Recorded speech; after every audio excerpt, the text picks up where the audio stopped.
Accepting standard back-end net profit contracts in Hollywood is an asset trap that guarantees you will never see a single dollar of your film's back-end profits.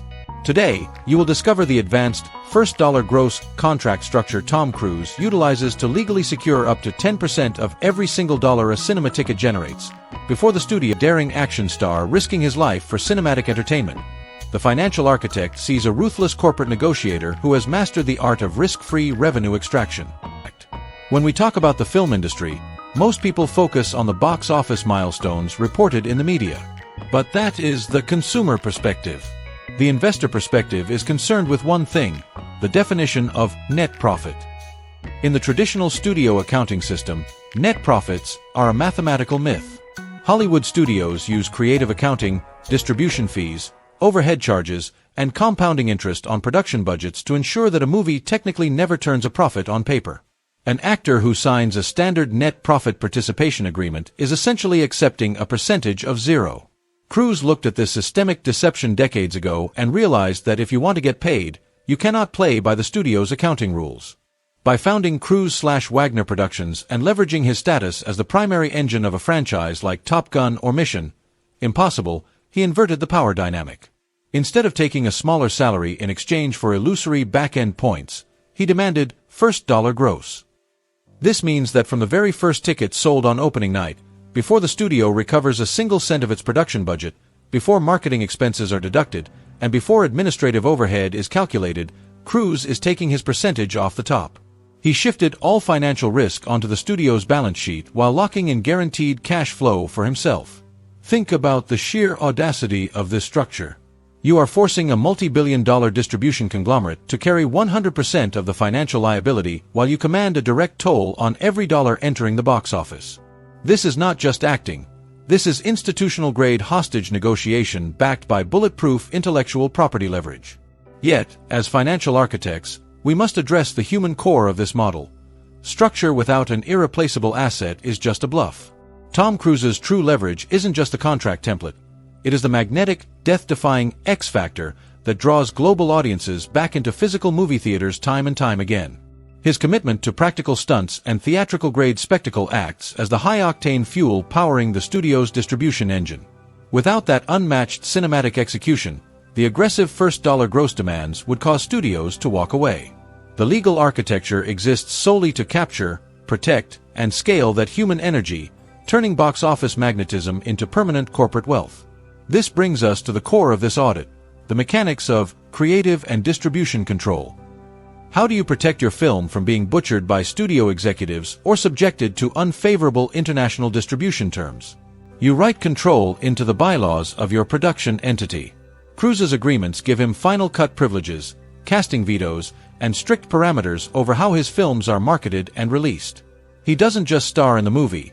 He controls the entire deployment pipeline from development to the final screening room. Why does this matter for your business? Because it teaches you the power of asymmetric leverage.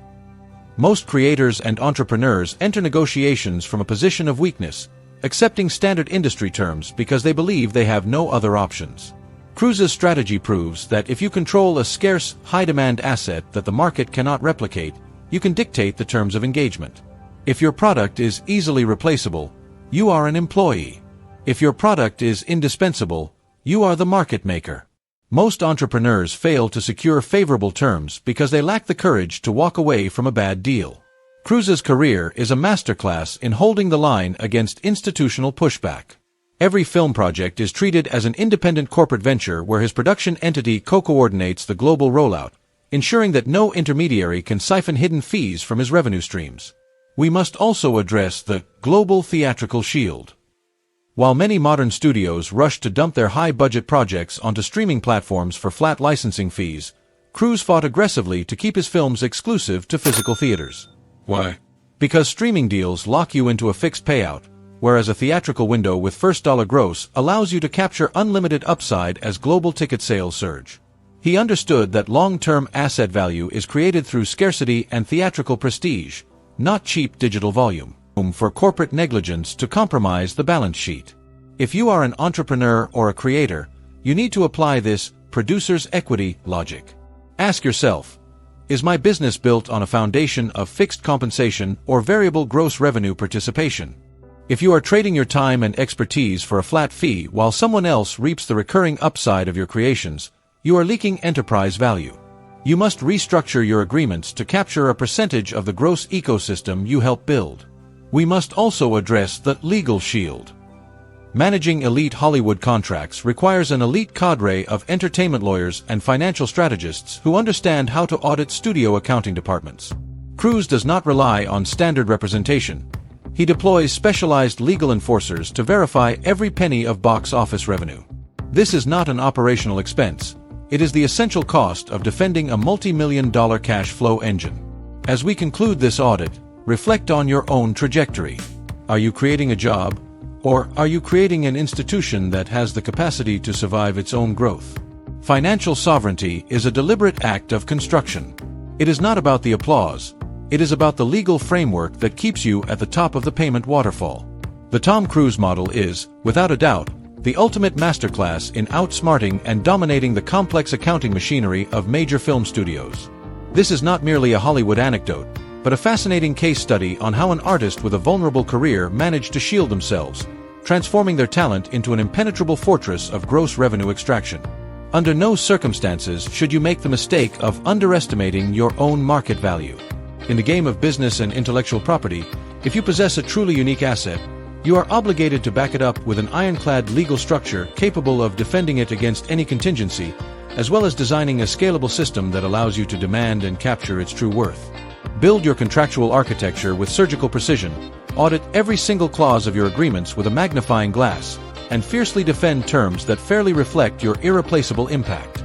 If you do not build your foundations the right way, all you will be doing is erecting a beautiful house that, sooner or later, you will be forced to vacate.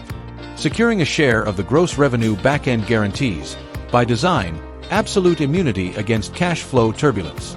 However, an unavoidable question arises for the modern entrepreneurial ecosystem. How can a lifestyle founder capitalize early-stage audience valuation to execute a multi-million-dollar corporate brand exit? Find out next. Kylie Jenner, the $600 million exit strategy.